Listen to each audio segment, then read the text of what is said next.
देखो शिखरे आपणଙ୍କୁ स्वागत। आज ମୁଁ ଆପଣଙ୍କ ପାଇଁ ନେଇ ଆସିଛି ଦେଶ ବିଦେଶର 30ଟି ଗୁରୁତ୍ୱପୂର୍ଣ୍ଣ ଖବର। ଆପଣଙ୍କୁ ଅନୁରୋଧ ଭିଡ଼ିଓଟିକୁ ସମ୍ପୂର୍ଣ୍ଣ ଦେଖିବେ। ଭଲ ଲାଗିଲେ ଏହାକୁ ଲାଇକ୍ ଓ ସେୟାର ନିଶ୍ଚୟ କରିବେ। ନମ୍ବର 1 କମିଲା ବ୍ୟବସାୟିକ ଏଲପିଜି ସିଲିଣ୍ଡର ଦର। कमिला कमर्शियल सिलिंडर दाम। इंडियन ऑयल कॉर्पोरेशन अनुजाई कालीठारू दिल्ली रे एलपीजी सिलिंडर 25 टंका 50 पैसा, कोलकाता रे 36 टंका 50 पैसा एवं मुंबई रे 35 टंका 50 पैसा सस्ता होईछि। 19 किलोग्राम कमर्शियल सिलिंडर दाम रे एही परिवर्तन घटिछि। सेपटे घरोई तथा 14.2 एलपीजी सिलिंडर दर रे कौनसी परिवर्तन होई नाही। जुलाई 6 रे घरोई एलपीजी सिलिंडर रो मूल्य 50 टंका वृद्धि कर जाइथिला। इंडियन ऑयल अनुजाई 19 किलोग्राम एलपीजी सिलिंडर दर दिल्ली रे 1895 टंका 50 पैसा, कोलकाता रे 1969 टंका, मुंबई रे 1811 टंका 50 पैसा एवं चेन्नई रे 2009 टंका 50 पैसा रे उपलब्ध हेबो। नंबर 2 देश रे शुभारंभ हैला बहु प्रतीक्षित 5G सेवा। भारत में टेलीकम क्षेत्र में एक नुआ विप्लव सृष्टि है। काली देश में शुभारंभ है बहु प्रतीक्षित 5G सेवा। यह सेवा को प्रधानमंत्री नरेंद्र मोदी नुआदिल्ली प्रगति मैदान रु शुभारंभ करें। काली पूर्वाह्न 10टार नुआदिल्ली प्रगति मैदान में प्रधानमंत्री नरेंद्र मोदी 6ठ इंडियन मोबाइल कांग्रेस उद्घाटन करने अवसर में भारत में 5G मोबाइल सेवार शुभारंभ कर कार्यक्रम में केंद्र जोगाजोग इलेक्ट्रोनिक्स और आईटी तथा रेल मंत्री अश्विनी वैष्णव उपस्थित थे। 5G सेवा भारतर ओडिशार पहाड़पुर राष्ट्रपति आवश्यक विद्यालय शुभारंभ होईछि। एही कार्यक्रम को वर्चुअल माध्यम प्रधानमंत्री उद्घाटन करिसेंति। नंबर 3 आउ 3 मास पई अतिरिक्त 5 किलो चाउल पाइबे हिताधिकारी। राज्य खाद्य सुरक्षा हिताधिकारी मानकु आउ 3 मास पई अतिरिक्त 5 केजी चाउल जोगै देबा पई मुख्यमंत्री नवीन पटनायक निर्देश दैछंती। एहा द्वारा 2.92 लाख परिवारर 9.05 लाख हिताधिकारी उपकार पाइबे। अक्टोबर नवेम्बर और डिसेम्बर 2022 एही 3 मास पई हिताधिकारी माने एनएफएसए हिताधिकारी मानक परि मुंड पिछा मासको 5 केजी लेखाएं अतिरिक्त चाउल मागणारे पाई परिबे। एथिपई राज्य सरकार 49 कोटी टंका खर्च करी 13,575 मेट्रिक टन चाउल हिताधिकारी को जोगई देबे बोली जणा जाईछि। नंबर 4 आहुरी शक्तिशाली हेबो राज्य अग्निशम बाहिनी। ट्विन सिटी रे सेवा आरंभ। बात्या बन्या वर्षा परी प्राकृतिक विपर्यय तथा प्रतिकूल परिस्थिति रे सहायता करने को आगे आसी थाए राज्य अग्निशम बाहिनी। एवं आहरी शक्तिशाली हेब राज्य अग्निशम बाहिनी। लोकों को जोगई देव आपातकालीन सेवा। एथि निमंते राज्यर 3टी राजस्व डिविजन केन्द्रांचल, उत्तरांचल, दक्षिणांचल रे गठित हेब स्ट्राइकिंग फोर्स। प्रथम पर्यायर केन्द्रांचल रे स्ट्राइकिंग फायर फोर्स गठन होईछि। ट्विन सिटी कटक भुवनेश्वर एही सेवा आरंभ होईछि। अत्याधुनिक ट्रेनिंग नैथिबा एही टीम आपातकालीन समय रे गुरुदायित्व तुलेबे। अर्बन फ्लडिंग, नेचुरल फ्लडिंग भली विपर्यय समय रे एही फोर्स काम करिवो। एही अवसर रे अत्याधुनिक टेक्नोलोजी सह एक फायर गाड़ी उद्घाटित होईछि। एही गाड़ी रे बोर्ड, विक्टिम लोकेटेड कैमेरा, विभिन्न जिनिस काटिबा लागि सरंजाम रहिछि जहाँ बड़ बड़ गछ सह विद्युत खुंटी काटिबारे सहायक हेबो बोली कहिसंती अग्निशम विभाग डीजी संतोष उपाध्याय। पाणीपाग सूचना। पार्वण उत्सव रे भट्टा पकैब वर्षा। 5 पर्यंत वर्षा संभावना। सारा राज्य में पार्वण आरंभ हो जाइथिबा बेले वर्षा एहाको पाणिचिया करिवार आशंका देखा देइछि। एहार कारण हेउछि बंगोपसागर रे सृष्टि होइतिबा घूर्णिबलय। एहा जोगु राज्यर विभिन्न जिल्ला रे आसंता किछि दिन पर्यंत वर्षा आशंका रहिछि। आंचलिक पाणीपाग केन्द्र पक्षरु जारी पाणीपाग बुलेटिन अनुसार पश्चिम केन्द्रीय बंगोपसागर और आंध्र उपकूल में यह घूर्णिबलय सृष्टि होइछि। केवल एतिक नुहे आसंता 24 घंटे उत्तर पूर्व बंगोपसागर में आउ एक घूर्णिबलय सृष्टि होबार संभावना रहिछि। दुईटी घूर्णिबलय प्रभाव ओडिशा उपरे पड़िबो और अधिकांश जिले में आसंता 5 तारिख पर्यंत वर्षा हेबो। आसंता 24 घंटे बालेश्वर, भद्रक, जाजपुर, केन्द्रापड़ा, कटक, जगतसिंहपुर, पुरी, खोर्धा, नयगढ़, गंजाम, गजपति, केन्दुझर, मयूरभंज, ढेंकानाल, अनुगुल, कंधमाल, रायगड़ा, कोरापुट, मालकानगिरी जिलार 1-2टी स्थान में वर्षा हेबो। एपरी स्थिति आसंता 5 तारिख पर्यंत जारी रहिबो और 5 तारिख पर वर्षा परिमाण कमिबो। नंबर 6 अब्याहति नेला मिग 21 लड़ुआ विमान को नहीं गठित स्क्वाड्रन 51। भारतीय वायुसेनार श्रीनगर भित्तिक नंबर 51 स्क्वाड्रन शुक्रवार दिन अब्याहति नहीं। देश में मिग 21 लड़ुआ विमान को नहीं जो 4टी स्क्वाड्रन रही से नंबर 51 स्क्वाड्रन अन्यतम। तेबे कश्मीर में यह एकमात्र लड़ुआ स्क्वाड्रन रही। 2019 पाकिस्तान सहित उत्तेजना समय एलएसी रे पाकिस्तान F-16 विमान को घोड़ाइबारे उक्त स्क्वाड्रन विंग कमांडर अभिनंदन सफल होइथिले।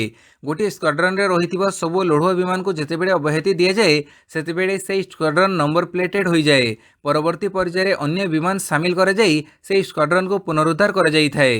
नंबर 7 स्वच्छ सर्वेक्षण 2022 स्वच्छ सहर इंदौर स्वच्छ राज्य मध्य प्रदेश। स्वच्छ सर्वेक्षण 2022 अनुसार भारतर स्वच्छतम सहर भाव इंदौर क्रमगत षष्ठ वर्ष पई पुरस्कृत होईछि। चलित वर्षर स्वच्छता तालिकार 1 लाख रु अधिक जनसंख्या थिबा सहर मध्यरु इंदौर नंबर 1 रे थिबा बेले तळकु रहिछि सूरत। यह सह तृतीय स्थान रे रहिछि नवी मुंबई। 1 लाख कम जनसंख्या विशिष्ट सहर मध्य महाराष्ट्र पंचगनी प्रथम स्थान रे रहिथिबा बेले छत्तीसगढ़ पाटना द्वितीय स्थान रे रहिछि। यह सह तृतीय स्थान रे महाराष्ट्र कराड़ सहर रहिथिबा जणा पड़िछि। अन्य पक्षरे राजस्थान महाराष्ट्र को अतिक्रम करी 100 रु अधिक सहर थिबा राज्य भावे मध्य प्रदेश देशर सबठारु स्वच्छ राज्य होई परिछि। यह सह 100 रु कम सहर थिबा राज्य मध्य स्वच्छ राज्य होई परिछि त्रिपुरा। नंबर 8 राज्य रे आगो मध्य जारी रहिबो मागणा टीकाकरण कहिले विजय पाणिग्राही। कोविड मुकाबिला पई राज्य रे आगो मध्य मागणारे टीकाकरण जारी रहिबो। परिवार कल्याण निर्देशक विजय पाणिग्राही ए सूचना दैछंती। से कहिसंती जे टीकाकरण अवधि सेप्टेम्बर 30 रे सरीथिला। गत जुलाई 15 रु सेप्टेम्बर 30 पर्यंत कोविड टीकाकरणर अमृत महोत्सव चलीथिला। एही क्रम रे 18 रु 59 बयसर लोकंकु मागणारे टीका दिया हेउथिला। जदिवा सेप्टेम्बर 30 रे मागणा टीकाकरण सरी जाइछि तथापि आगो मागणा टीकाकरण चालू रहिबो। श्री पाणिग्राही कहिसंती जे केंद्र सरकारक पक्षरु मागणा टीकाकरण बंद पई कोनोसी निर्देश आसी नाही। तेणु राज्य रे जेतिकी टीका मौजूद अछि सेगुड़िक न सरीबा जाय मागणा टीकाकरण चालू रहिबो। 3.5 लाख टीका राज्य रे एबे मौजूद अछि। नंबर 9 47 ट्रेन समय परिवर्तन। अक्टोबर 1 अर्थात शनिवार ठारू पूर्वतट रेलपथ पक्षरु 47 ट्रेन समय परिवर्तन करा जाइछि। ट्रेन उत्पत्ति स्टेशन रे पूर्व निर्धारित समय परिवर्तन होइछि। 13टी ट्रेन रो समय मूल स्टेशन रो गंतव्य स्थल पर्यंत पूर्व निर्धारित समय ठारू किछि समय पूर्वरु किंबा किछि समय पर निर्धारित करा जाइछि।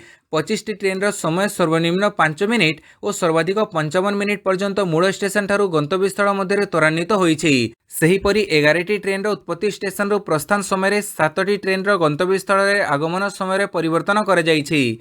यात्री माने ट्रेन रे जीवा पूर्वरु सेमानकर ट्रेन समय जांच करिबाकू पूर्वतट रेलपथ पक्षरु अनुरोध करा जाइछि। नंबर 10 कांग्रेस अध्यक्ष निर्वाचन केएन त्रिपाठी प्रार्थीपत्र नाकच। कांग्रेस अध्यक्ष पद पर मल्लिकार्जुन खड़गे और शशि थरूर मध्य झारखंड पूर्वतन मंत्री केएन त्रिपाठी प्रार्थीपत्र दाखल करथिले। तेबे जांच बेले तांको प्रार्थीपत्र नाकच हो जाइछि। एही निर्वाचन रिटर्निंग ऑफिसर मधुसूदन मिस्त्री एक सांबादिक सम्मेलन रे ई सूचना दैछंती। श्री मिस्त्री कहिसंती प्रार्थीपत्र गुड़िकर जांच कार्य शेष होइछि। केएन त्रिपाठी जो 20टी फॉर्म दाखल करथिले सेथिरु 4टी रे थिबा हस्ताक्षर गुड़िक भिन्न भिन्न थिला। एही कारणरू तांको प्रार्थीपत्र को नाकच कर दिया जाइछि। श्री त्रिपाठी प्रार्थीपत्र नाकच हेबा परे एबे एही निर्वाचन रे खड़गे और थरूर मुहांमुही हेबे। अवश्य प्रार्थीपत्र प्रत्याहार करिवार शेष तारीख अक्टोबर 8 तारीख रहिछि। जदि खड़गे किंबा थरूरंक मध्यरु केही नामांकन पत्र प्रत्याहार न करंती ताहेले निर्वाचन हेबो। अक्टोबर 17 रे ई निर्वाचन हेबो। नंबर 11 आज ठारू 1 मास धरी स्वच्छ भारत 2022 अभियान। केंद्र युव व्यापार एवं क्रीड़ा मंत्री अनुराग सिंह ठाकुर 1 अक्टोबर 2022 ठारू उत्तर प्रदेशर प्रयागराज ठारू 1 मास पर्यंत चलिबाकु थिबा राष्ट्रव्यापी स्वच्छ भारत 2022 अभियान शुभारंभ करिसंती। स्वच्छ भारत 2022 कार्यक्रम सारा देश में 744 जिला गुड़िकर 6 लाख ग्राम रे नेहरू युव केंद्र संगठन द्वारा अनुबंधित यूथ क्लब एवं जातीय सेवा योजना अनुबंधित संस्था गुड़िकर नेटवर्क माध्यम आयोजित करा जाउछि। युव व्यापार विभाग स्वच्छ भारत 2022 माध्यम 1 कोटी किलो प्लास्टिक वर्ज्य को एकाठी करिबा एवं एहर परिचालना करिबा निमंते लक्ष्य रखिछंती। नंबर 12 हाईकोर्ट रे दुर्गा पूजा अवकाश। ओडिशा हाईकोर्ट रे दुर्गा पूजा अवकाश आरंभ होईछि। अक्टोबर 1 रु पूजा अवकाश आरंभ हेउथिबा बेले अक्टोबर 10 रे कोर्ट खोलिबो। दुर्गा पूजा अवकाश समय डॉक्टर जस्टिस बीआर षडंगी अवकाशकालीन विचारपति रहिबे। अक्टोबर 1, 6, 7 तारीख रे हाईकोर्ट कार्यालय दिन 11 टारू 3टा पर्यंत खोला रहिबो। कार्य दिवस रे दिन 11 टारू 12टा मध्य नुआ जरूरी मामला पंजीकरण पई ग्रहण कराजिबो बोली हाईकोर्ट रजिस्ट्री पक्षरु प्रकाशित विज्ञप्ति रे उल्लेख करा जाइछि। नंबर 13 सबु जिले में हेब फिजियोथेरापी सेंटर। वरिष्ठ नागरिक मानक पई राज्यर सबु जिले में भ्राम्यमाण स्वास्थ्य सेवा यूनिट सुविधा सह फिजियोथेरापी सेंटर कार्यक्षम कराजिबो बोली राज्य सामाजिक सुरक्षा भिन्नक्षम सशक्तिकरण मंत्री अशोक चंद्र पंडा सूचना दैछंती। श्री पंडा कहिसंती जे वरिष्ठ नागरिकंक सेवा जत्न निमंते अधिक तालीम प्राप्त मानव संबल सृष्टि कराजिबो उपरे गुरुत्व दिजाई खूब शीघ्र सेवाकारी एक तालीम प्रतिष्ठान आरंभ हेब। 5T अंतर्गत वयस्क नागरिक मान समस्या गुड़िकर पंजीकरण और समाधान पर ऑनलाइन सुविधा उपलब्ध होईछि। राज्य सरकार प्रति जिले में समन्वित भित्तिभूमि केन्द्र गुड़िकर वरिष्ठ नागरिक मान विशेष सुविधा सुजोग व्यवस्था करुछंती। प्रथम पर्यायर 10टी जिले में ए संक्रांत कार्य आगे चली बेले जटणी और संबलपुर केन्द्रर निर्माण कार्य संपूर्ण होईछि बोली से कहिथिले। नंबर 14 यूएनएससी रे रूस प्रति पुणी बंधुता देखैला भारत, देलानी भोट। रूस राष्ट्रपति व्लादिमीर पुतिन यूक्रेन 4टी अंचल को कब्जा कर यह पदक्षेप नहीं पुतिन समस्त आंतर्जातिक नियम को अतिक्रम करिसेंती। रूस यह पदक्षेप जोगु अमेरिका ब्रिटेन समेत अनेक पाश्चात्य देशगुड़िकर क्रोधित हो पड़ती। पुतिनक यह निष्पत्ति को विरोध कर अमेरिका और अल्बेनिया मिलित जातिसंघ सुरक्षा परिषद रे रूस विरोध में एक निंदा प्रस्ताव पारित होईछि। यह प्रस्ताव को 10टी देशर समर्थन मिलिथिबा बेले भारत किंतु एथिरु निजको दूरेई रखिछि। भारत समेत चीन, ब्राजिल और गाबन यह प्रस्ताव उपरे भोटिंग रु दूरेई रहिथिले। एभली करी भारत पुणी थे रूस प्रति निजर बंधुता देखैछि। तेबे निंदा प्रस्ताव जातिसंघ सुरक्षा परिषद रे गृहीत होई पारि नाही। एही निंदा प्रस्ताव रे रूस यूक्रेन रु निज सैन्य प्रत्याहार करिबा पई कुहा जाइथिला। Number 15 Sambalpur Titlagarh rail station रो दोहरीकरण कार्य शेष। बहु प्रतीक्षित संबलपुर टिटलागढ़ रेल स्टेशन रो दोहरीकरण कार्य संपूर्ण शेष होई नुआ लाइन रे परीक्षामूलक भाव फांका ट्रेन दौड़ी। 182 किलोमीटर लंबा यह लाइन रो दोहरीकरण प्रकल्प पई 2009 रु प्रक्रिया आरंभ होइथिला। विभिन्न अंशर काम पर्यायक्रमे चलीथिला। यह बाकी थिबा शेष अंश देवबाहाल बरगढ़ बरपाली स्टेशन मध्यवर्ती दोहरा लाइन काम भी शेष होई यह उपर रेल दौड़ी। नंबर 16 पुराणा कांग्रेस पई खड़गे परिवर्तन पई मु कहिले थरूर। कांग्रेस अध्यक्ष रेस रे थिबा शशि थरूर कहिसंती जे दलर वरिष्ठ सहकर्मी मल्लिकार्जुन खड़गे विरोध में तांकर कौनसी लड़ई नाही। तेबे दलर नेता मानकु देइथिबा वार्तारे मु निश्चित भावे कहिछि जे जदि पुराणा कांग्रेस चाहुचंती तेबे खड़गे को भोट दियंतु एवं जदि परिवर्तन चाहुचंती तेबे मु छिड़ा होइछि। अक्टोबर 17 रे कांग्रेस अध्यक्ष पद पई निर्वाचन अनुष्ठित हेबो।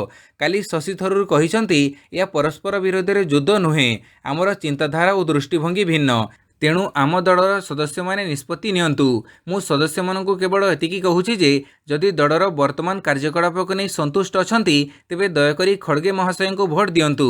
किंतु जदि आपण परिवर्तन चाहुचंती एवं दल भिन्न ढंगरे कार्य करिबाकु चाहुचंती तेबे मोते बाछंतु। नंबर 17 2024 रे बीजेडी मुक्त हेबो ओडिशा कहिले जयनारायण।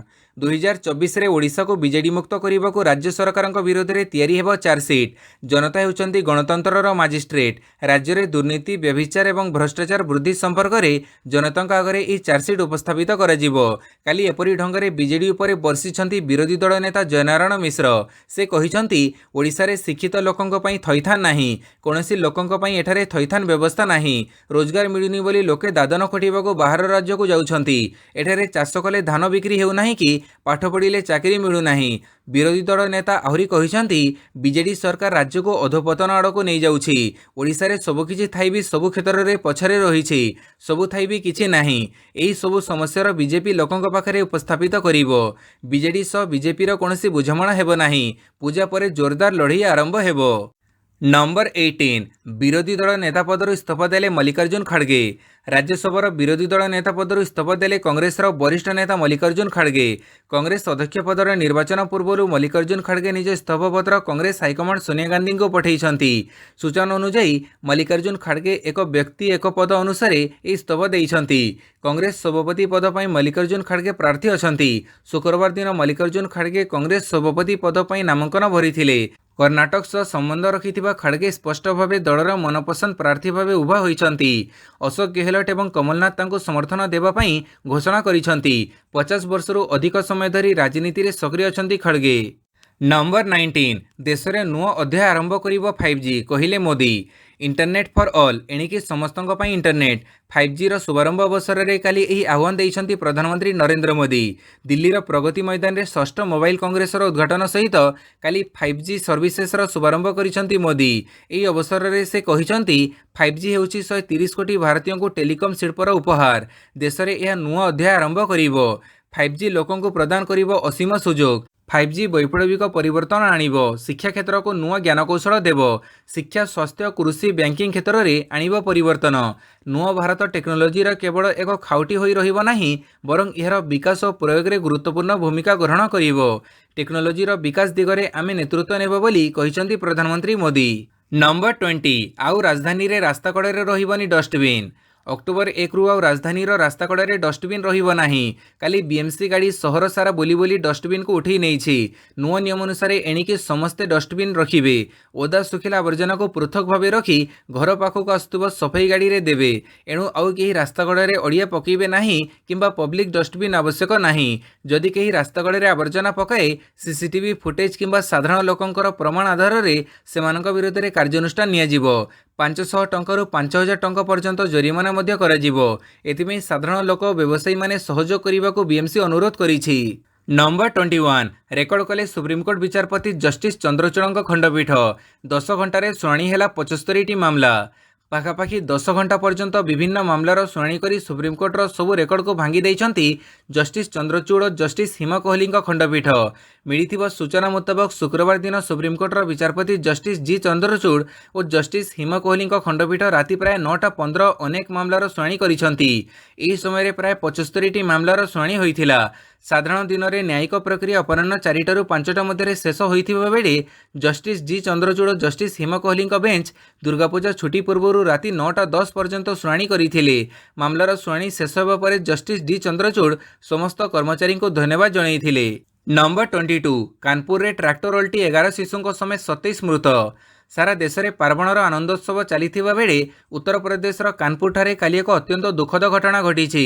ଏକ ଟ୍ରାକ୍ଟର ଓଲଟିବାରୁ 11 ଶିଶୁ ଓ 11 ମହିଳାଙ୍କ ସମେତ ମୋଟ 27 ଜଣ ପ୍ରାଣ ହରାଇଛନ୍ତି। ଟ୍ରାକ୍ଟରଟି ଉନ୍ନାଓରୁ ଆସୁଥିବା ବେଳେ କାନପୁରର ଗଥମପୁର ଅଞ୍ଚଳରେ ଦୁର୍ଘଟଣାଗ୍ରସ୍ତ ହୋଇ ଓଲଟି ପଡ଼ିଥିଲା। ସେମାନେ ନବରାତ୍ରି ଉପଲକ୍ଷେ ମନ୍ଦିର ଦର୍ଶନ ସାରି ଫେରୁଥିବା କୁହାଯାଉଛି। ଏହି ଘଟଣାକୁ ନେଇ ପ୍ରଧାନମନ୍ତ୍ରୀ ନରେନ୍ଦ୍ର ମୋଦି ଦୁଃଖ ପ୍ରକାଶ କରିବା ସହ ମୃତକଙ୍କ ପରିବାରକୁ 2 ଲକ୍ଷ ଟଙ୍କା ଲେଖାଏଁ ସହାୟତା ଓ ଆହତମାନଙ୍କ ପାଇଁ 50,000 ସହାୟତା ଘୋଷଣା କରିଛନ୍ତି। ନମ୍ବର 23 ଆମ୍ବୁଲାନ୍ସରୁ ମିଳିଲା ନକଲି ନୋଟ୍, ଲେଖା ହୋଇଛି ରିଭର୍ସ ବ୍ୟାଙ୍କ ଅଫ୍ ଇଣ୍ଡିଆ। ଗୁଜରାଟର ସୁରଟରେ ଏକ ଆମ୍ବୁଲାନ୍ସରୁ ଗୁରୁବାର ପ୍ରାୟ 25 କୋଟି ଟଙ୍କା ମୂଲ୍ୟର ନକଲି ନଗଦ ମିଳିଥିବା ଜଣାପଡ଼ିଛି। ଜାଲନୋଟ୍ ଯାଉଥିବା ସୂଚନା ପାଇବା ପରେ ପୁଲିସ ଆମ୍ବୁଲାନ୍ସକୁ ଅଟକାଇ ତା ଭିତରୁ ନକଲି ମୁଦ୍ରା ପାଇଥିଲା। ନୋଟ୍ଗୁଡ଼ିକ 6ଟି କାର୍ଟୁନରେ 1290ଟି ବଣ୍ଡଲରେ ଗଚ୍ଛିତ ରହିଥିଲା। ସୁରଟ ଜିଲ୍ଲାର କାମରଜ ଅଞ୍ଚଳରେ ପୁଲିସ ଆମ୍ବୁଲାନ୍ସକୁ ଅଟକାଇଥିଲା। ଏହି ନକଲି ନୋଟ୍ 2000 ଟଙ୍କିଆ ନୋଟ୍ରୁ ମିଳିଥିଲା। ରିଜର୍ଭ ବ୍ୟାଙ୍କ ଅଫ୍ ଇଣ୍ଡିଆ ବଦଳରେ ନୋଟ୍ଗୁଡ଼ିକ ଉପରେ reverse bank of India print ରହିଥିଲା। ତେବେ ଏଗୁଡ଼ିକ ଜାଲନୋଟ୍ କାରବାର ପାଇଁ ଯାଉଥିଲା କି ପିଲାଙ୍କ ଖେଳଣା ଉଦ୍ଦେଶ୍ୟରେ ବିକ୍ରି ହେବା ପାଇଁ ଯାଉଥିଲା, ସେ ନେଇ ପୁଲିସ ଦ୍ୱନ୍ଦ୍ୱରେ ପଡ଼ିଯାଇଛି। ଏଥିପାଇଁ ଉକ୍ତ ନୋଟ୍ଗୁଡ଼ିକ ଜାଲନୋଟ୍ ପର୍ଯ୍ୟାୟରେ ଯିବ କି ନାହିଁ ତାହା ନିଶ୍ଚିତ କରିବାକୁ ରିଜର୍ଭ ବ୍ୟାଙ୍କ, ଷ୍ଟେଟ୍ ବ୍ୟାଙ୍କ ଓ ଫରେନ୍ସିକ୍ ଲ୍ୟାବ୍ର ସହାୟତା ନିଆଯାଉଛି। ନମ୍ବର 24 ଧର୍ମେନ୍ଦ୍ର ସାହୁ ମୃତ୍ୟୁ ଘଟଣା, ଡିସିପି ଅଫିସ ଘେରିଲା ବିଜେପି। ପ୍ରାୟ ସପ୍ତାହେରୁ ଉର୍ଦ୍ଧ୍ୱ ସମୟ ବିତିଲାଣି, ହେଲେ ବିଜେଡି ଜିଲ୍ଲା ପରିଷଦ ସଭ୍ୟ ଧର୍ମେନ୍ଦ୍ର ସାହୁଙ୍କ ମୃତ୍ୟୁ ଘଟଣା ଉପରୁ ପରଦା ହଟୁନି। ଏପରିକି ଏହି ଘଟଣାରେ ବଡ଼ ବଡ଼ିଆଙ୍କ ସମ୍ପୃକ୍ତି ଥିବାରୁ ତଦନ୍ତ ଗତି ଧିମେଇ ଯାଉଥିବା ଅଭିଯୋଗ ଆଣିଛି ବିଜେପି। ଗଣଶିକ୍ଷା ମନ୍ତ୍ରୀ ସମୀର ଦାସ ଏଥିରେ ସମ୍ପୃକ୍ତ ଥିବା ଅଭିଯୋଗ ହେଉଥିବା ବେଳେ ପୁଲିସ ତାଙ୍କୁ ତଦନ୍ତ ପରିସରଭୁକ୍ତ କରୁନି। ତେଣୁ ଏହି ଘଟଣାର ନିରପେକ୍ଷ ତଦନ୍ତ ସହ ଗଣଶିକ୍ଷା ମନ୍ତ୍ରୀଙ୍କୁ ତୁରନ୍ତ ପଚରାଉଚରା କରିବା ଦାବିରେ କାଲି ଡିସିପି କାର୍ଯ୍ୟାଳୟ ସମ୍ମୁଖରେ ଜୋରଦାର ବିକ୍ଷୋଭ ପ୍ରଦର୍ଶନ କରିଛି ବିଜେପି। ଶହ ଶହ ସଂଖ୍ୟାରେ ବିଜେପି କର୍ମୀ କାଲି ରାଜରାସ୍ତାକୁ ଓହ୍ଲାଇଥିବା ବେଳେ ଆଗାମୀ ଦିନରେ ଏହାକୁ ଅଧିକ ଜୋରଦାର କରାଯିବ ବୋଲି ଦଳ ପକ୍ଷରୁ ଚେତାବନୀ ଦିଆଯାଇଛି। ବିଜେପି ନେତ୍ରୀ ପ୍ରଭାତୀ ପରିଡ଼ା କହିଛନ୍ତି, ମୃତ ଧର୍ମେନ୍ଦ୍ର ନିଜ ଶେଷ ଅଡିଓରେ ଯେଉଁମାନଙ୍କ ନାଁ ନେଇଛନ୍ତି, ପୁଲିସ ସେମାନଙ୍କୁ ତଦନ୍ତ ପରିସରକୁ ନେଉନି। ପୁଲିସ ଏହାକୁ ଚାପି ଦେବାକୁ ଚେଷ୍ଟା କରୁଛି। ତୁରନ୍ତ ଗଣଶିକ୍ଷା ମନ୍ତ୍ରୀଙ୍କୁ ଗିରଫ କର, ନହେଲେ ସାରା ଓଡ଼ିଶାରେ ଆନ୍ଦୋଳନ ଜୋରଦାର ହେବ। ନମ୍ବର 25 ନକଲି ମଶମରା ଲିକ୍ୱିଡ୍ ଫ୍ୟାକ୍ଟ୍ରି ସିଲ୍, ବମ୍ବେ ଟିମ୍ର ଖୋଳତାଡ଼। ଖୋର୍ଦ୍ଧାର ଜଟଣୀଠାରେ ଠାବ ହୋଇଛି ନକଲି ମଶମରା ଲିକ୍ୱିଡ୍ ଫ୍ୟାକ୍ଟ୍ରି। ଏହାର ଚେର ରାଜ୍ୟ ବାହାରକୁ ଲମ୍ବିଥିବା ବେଳେ ବମ୍ବେରୁ ଏକ ପୁଲିସ ଟିମ୍ ପହଞ୍ଚି ଖୋଳତାଡ଼ କରିଛି। ଏହାପରେ ଏହି ଘରକୁ ସିଲ୍ କରିଦିଆଯାଇଥିବା ଜଣାଯାଇଛି। ସୂଚନାଯୋଗ୍ୟ, ବିଭିନ୍ନ ନାମୀଦାମୀ କମ୍ପାନୀ ମଶମରା ଲିକ୍ୱିଡ୍ ପ୍ରସ୍ତୁତ କରି ବଜାରକୁ ଛାଡ଼ୁଛନ୍ତି, କିନ୍ତୁ କିଛି ଲାଭଖୋର ମନୋବୃତ୍ତିର ଲୋକେ ବଜାରରେ ଏହାର ନକଲି ଛାଡ଼ୁଛନ୍ତି। ଓଡ଼ିଶା ବଜାରରେ ଏହିପରି କିଛି ନକଲି ମଶମରା ଲିକ୍ୱିଡ୍ ବିକ୍ରି ହେଉଥିବା ଖବର ପାଇ ବମ୍ବେରୁ ଏକ ଟିମ୍ ଗତକାଲି ଜଟଣୀରେ ପହଞ୍ଚିଥିଲା। ଏହାପରେ ସ୍ଥାନୀୟ ପୁଲିସ ସହାୟତାରେ ଯାଞ୍ଚ କରାଯାଇ କିଛି ଲିକ୍ୱିଡ୍ ସାମ୍ପଲ ସଂଗ୍ରହ କରାଯାଇଛି। ପରେ ପୁଲିସ ଓ ଓକିଲଙ୍କ ଉପସ୍ଥିତିରେ ଏହି ଘରକୁ ସିଲ୍ କରାଯାଇଛି। ହେଲେ କମ୍ପାନୀ ମାଲିକ ନକଲି ସାମଗ୍ରୀ ପ୍ରସ୍ତୁତ ଖବରକୁ ଖଣ୍ଡନ କରିଛନ୍ତି। ସେ ନିଜ ବ୍ରାଣ୍ଡରେ ଏହାକୁ ଛାଡ଼ୁଥିବା ବେଳେ କୌଣସି ନକଲ କରୁନଥିବା ସଫେଇ ଦେଇଛନ୍ତି। ତେବେ ପୁଲିସ ତଦନ୍ତ ପରେ ସତ କ'ଣ ତାହା ପଦାକୁ ଆସିବ। ନମ୍ବର 26 ବାଲିଷ୍ଟିକ୍ କ୍ଷେପଣାସ୍ତ୍ର ନିକ୍ଷେପ କଲା ଉତ୍ତର କୋରିଆ। କାଲି ପୂର୍ବ ଉପକୂଳ ସମୁଦ୍ର ମଧ୍ୟକୁ ଉତ୍ତର କୋରିଆ ଦୁଇଟି ସ୍ୱଳ୍ପ ଦୂରଗାମୀ ବାଲିଷ୍ଟିକ୍ କ୍ଷେପଣାସ୍ତ୍ର ନିକ୍ଷେପ କରିଥିବା କଥା ଦକ୍ଷିଣ କୋରିଆ ସେନା କହିଛି। ଏହାକୁ ମିଶାଇ ଚଳିତ ସପ୍ତାହରେ ଉତ୍ତର କୋରିଆ ସମୁଦାୟ 4 ଥର କ୍ଷେପଣାସ୍ତ୍ର ପରୀକ୍ଷା କଲାଣି। ଗତ 5 ବର୍ଷରେ ପ୍ରଥମ ଥର ନିମନ୍ତେ ଶୁକ୍ରବାର ଦିନ ଦକ୍ଷିଣ କୋରିଆ, ଆମେରିକା ଓ ଜାପାନ ନୌସେନା ତ୍ରିପାକ୍ଷିକ ବୁଡ଼ାଜାହାଜ ନିରୋଧୀ ସମରାଭ୍ୟାସ ପ୍ରଦର୍ଶନ କରିବା ପରେ ଉତ୍ତର କୋରିଆ ଉପରୋକ୍ତ କ୍ଷେପଣାସ୍ତ୍ର ନିକ୍ଷେପ କରିଛି। ଏହାଛଡ଼ା ଚଳିତ ସପ୍ତାହରେ ଏହି ଅଞ୍ଚଳକୁ ଯୁକ୍ତରାଷ୍ଟ୍ର ଆମେରିକାର ଉପରାଷ୍ଟ୍ରପତି କମଲା ହାରିସଙ୍କ ଗସ୍ତ ମଧ୍ୟ ଉତ୍ତର କୋରିଆକୁ ଉତ୍କ୍ଷିପ୍ତ କରିଛି। ନମ୍ବର 27 ପାକିସ୍ତାନ ଉପରେ ଭାରତର digital strike, Twitter account ban. Pakistan ଉପରେ ଭାରତର ଡିଜିଟାଲ ଷ୍ଟ୍ରାଇକ୍, ପାକିସ୍ତାନ ସରକାରଙ୍କ ଟ୍ୱିଟର ଆକାଉଣ୍ଟ ବ୍ୟାନ୍ କଲା ଭାରତ। କୁହାଯାଉଛି କି ଦେଶ ବିରୋଧୀ ଗତିବିଧି ପାଇଁ କେନ୍ଦ୍ର ସରକାର ଏଭଳି ନିଷ୍ପତ୍ତି ନେଇଛନ୍ତି। କିଛି ସଂଗଠନ ଭାରତରେ ରହି ଆତଙ୍କୀ ଗତିବିଧିକୁ ସଫଳ କରୁଥିବା ଅଭିଯୋଗ ପରେ ଏଭଳି ଏକ ବଡ଼ ପଦକ୍ଷେପ ନେଇଛନ୍ତି ଭାରତ ସରକାର। ସୋସିଆଲ ମିଡିଆରେ ପପୁଲାର ଫ୍ରଣ୍ଟ ଅଫ୍ ଇଣ୍ଡିଆ ସମର୍ଥନରେ କାନାଡାରେ ସ୍ଥିତ ପାକିସ୍ତାନ ଦୂତାବାସର ଏକ ଟ୍ୱିଟ୍ର ସ୍କ୍ରିନଶଟ୍ ଭାଇରାଲ ହୋଇଥିଲା। ଖବର ଅନୁଯାୟୀ ନିଶ୍ଚିତ ପିଏଫଆଇକୁ ସମର୍ଥନ କରି ପାକିସ୍ତାନର ବାଣିଜ୍ୟିକ ଦୂତାବାସ ଭ୍ୟାଙ୍କୋଭର ଅଫିସିଆଲ ହ୍ୟାଣ୍ଡେଲରୁ ଏହି ଟ୍ୱିଟ୍ କରାଯାଇଥିଲା। କେବଳ ଏତିକି ନୁହେଁ, ଆପତ୍ତିଜନକ ଟ୍ୱିଟ୍ ସହିତ ଏଥିରେ ପାକିସ୍ତାନର ବୈଦେଶିକ ବ୍ୟାପାର ମନ୍ତ୍ରଣାଳୟ ଏବଂ ପାକିସ୍ତାନ ସରକାରଙ୍କୁ ମଧ୍ୟ ଟ୍ୟାଗ୍ କରାଯାଇଥିଲା। ଏହାପରେ ସୋସିଆଲ ମିଡିଆରେ ଏହି ଟ୍ୱିଟ୍କୁ ଅନେକ ବିରୋଧ କରାଯାଇଥିଲା। ନମ୍ବର 28 ପଲ୍ୟୁସନ୍ ସାର୍ଟିଫିକେଟ୍ ନଥିଲେ ମିଳିବ ନାହିଁ ପେଟ୍ରୋଲ ଡିଜେଲ। ଦିଲ୍ଲୀରେ ପ୍ରତିବର୍ଷ ଶୀତ ଆରମ୍ଭ ହେବା ମାତ୍ରେ ବାୟୁ ପ୍ରଦୂଷଣ ମୁଖ୍ୟ ସମସ୍ୟା ହୋଇ ଉଭା ହୋଇଥାଏ। ଆଉ ବାୟୁ ପ୍ରଦୂଷଣକୁ ନେଇ ଏଥର ଦିଲ୍ଲୀ ସରକାର ପ୍ରସ୍ତୁତି ଆରମ୍ଭ କରିସାରିଛନ୍ତି। ବାୟୁ ପ୍ରଦୂଷଣକୁ ନିୟନ୍ତ୍ରଣ କରିବା ପାଇଁ ସରକାର ନିରନ୍ତର ଏବଂ ଗୁରୁତ୍ୱପୂର୍ଣ୍ଣ ପଦକ୍ଷେପ ନିଆଯାଉଛି। ଏହି ପର୍ଯ୍ୟାୟରେ ବର୍ତ୍ତମାନ ଦିଲ୍ଲୀ ସରକାର ଏକ କଠୋର ନିଷ୍ପତ୍ତି ନେଇଛନ୍ତି। ବର୍ତ୍ତମାନ ପ୍ରଦୂଷଣ ପ୍ରମାଣପତ୍ର ବା ପଲ୍ୟୁସନ୍ ସାର୍ଟିଫିକେଟ୍ ବିନା ଦିଲ୍ଲୀରେ ପେଟ୍ରୋଲ ଏବଂ ଡିଜେଲ ମିଳିପାରିବ ନାହିଁ। ବାସ୍ତବରେ ବାୟୁ ପ୍ରଦୂଷଣକୁ ରୋକିବା ପାଇଁ ଦିଲ୍ଲୀ ସରକାର ଏହି ନୂଆ ଘୋଷଣା କରିଛନ୍ତି। ଦିଲ୍ଲୀ ସରକାରଙ୍କ ଏହି ନିଷ୍ପତ୍ତି ଅକ୍ଟୋବର 25ରୁ କାର୍ଯ୍ୟକାରୀ ହେବ। ଦିଲ୍ଲୀ ପରିବେଶ ମନ୍ତ୍ରୀ ଗୋପାଳ ରାୟ ଏହି ସୂଚନା ଦେଇ କହିଛନ୍ତି ଯେ ପ୍ରଦୂଷଣ ରୋକିବା ପାଇଁ ଜିଆର୍ଏପିକୁ କଡ଼ାକଡ଼ି ଭାବେ କାର୍ଯ୍ୟକାରୀ କରାଯିବ। ଏହା ସହିତ ପ୍ରଦୂଷଣ ରୋକିବା ପାଇଁ ଅକ୍ଟୋବର 6ରୁ ଦିଲ୍ଲୀ ସରକାର ମଧ୍ୟ ଧୂଳି ଦ୍ୱାରା ହେଉଥିବା ପ୍ରଦୂଷଣ ବିରୋଧରେ ଅଭିଯାନ ଆରମ୍ଭ କରିବେ। ନମ୍ବର 29 ୟୁପି କଂଗ୍ରେସର ନୂଆ ସଭାପତି ହେଲେ ବ୍ରିଜଲାଲ ଖାବରି। ଗୋଟିଏ ପଟେ କଂଗ୍ରେସ ଜାତୀୟ ଅଧ୍ୟକ୍ଷ ପଦ ପାଇଁ ନିର୍ବାଚନ କରିବାକୁ ଯାଉଥିବା ବେଳେ ଅନ୍ୟପଟେ ୟୁପିରେ ସଂଗଠନକୁ ମଜବୁତ କରିବା ପାଇଁ କଂଗ୍ରେସ ଏକ ବଡ଼ ପଦକ୍ଷେପ ନେଇଛି। ଶନିବାର ଦିନ ଦଳ ୟୁପି କଂଗ୍ରେସ ସଭାପତିଙ୍କ ନାମ ଘୋଷଣା କରିଛି। ଦଳ ରାଜ୍ୟ କଂଗ୍ରେସର ଦାୟିତ୍ୱ ଦେଇ ବ୍ରିଜଲାଲ ଖାବରିଙ୍କୁ ସଭାପତି କରିଛି।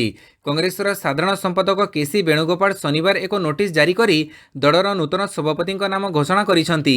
ତୁରନ୍ତ ପ୍ରଭାବରେ କଂଗ୍ରେସ ଅଧ୍ୟକ୍ଷଙ୍କ ଦ୍ୱାରା ଉତ୍ତରପ୍ରଦେଶ କଂଗ୍ରେସ କମିଟିର ସଭାପତି ତଥା ପ୍ରାଦେଶିକ ସଭାପତି ନିଯୁକ୍ତ ହୋଇଛନ୍ତି ବୋଲି ବିଜ୍ଞପ୍ତିରେ କୁହାଯାଇଛି। ଦଳ ପକ୍ଷରୁ ଜାରି ବିଜ୍ଞପ୍ତିରେ ବ୍ରିଜଲାଲ ଖାବରିଙ୍କୁ ରାଜ୍ୟ ସଭାପତି ଦାୟିତ୍ୱ ଦିଆଯାଇଥିବା ଜଣାପଡ଼ିଛି। ସଭାପତିଙ୍କ ବ୍ୟତୀତ ଦଳ ରାଜ୍ୟରେ 6ଟି ପ୍ରାଦେଶିକ ସଭାପତିଙ୍କୁ ମଧ୍ୟ ନିଯୁକ୍ତି କରିଛି। ନମ୍ବର 30 ମାଧୁରୀ ମେହେଟା ଓଡ଼ିଶା ମହିଳା କ୍ରିକେଟ ଦଳର ଅଧିନାୟକ।